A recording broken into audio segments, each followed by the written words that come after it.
I would have been inclined to exercise some discretion had Mr. Bishop shown any remorse, guilt, or regret throughout this process. And I saw nothing during the trial but for him laughing and cutting up and looking shocked and surprised at all of the testimony.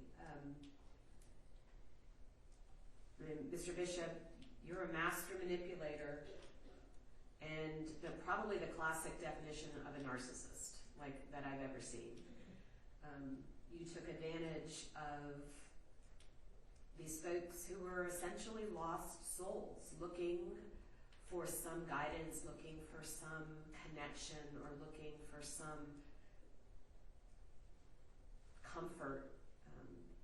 And you were able to fill a void for them for some reason. But in the process, you completely took advantage of them and have caused potentially, I hope not, but potentially irreparable harm.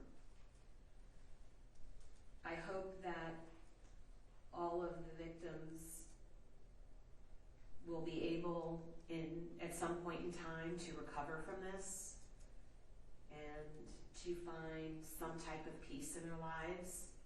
And maybe the verdict will help in that regard.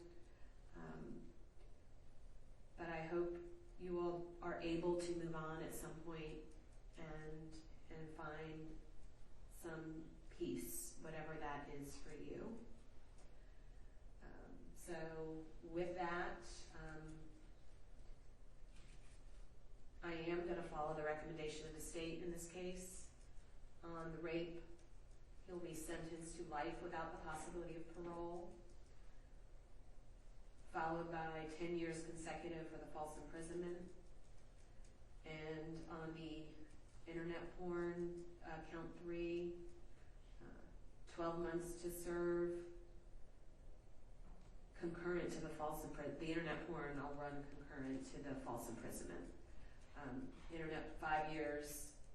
So it's 12 months on count 3, 5 years on count 4, and 5 years on count 5. All of that will run concurrent to the false imprisonment. But the false imprisonment is consecutive. So it's life without parole plus 10 years. And hopefully he will never be able to take advantage of anybody else again. Judge, can you be sure to go over his post-conviction rights with him as well as his... Yes. I was just going to put those on the... Judge, before, I know there were certain conditions, obviously, with the way the law currently exists in the court's sentence, the defendant will not be out. Just in case the law changes in the future, we would ask that the conditions of no contact with the victims and that the defendant may not profit financially in any way off of the facts that led to this case.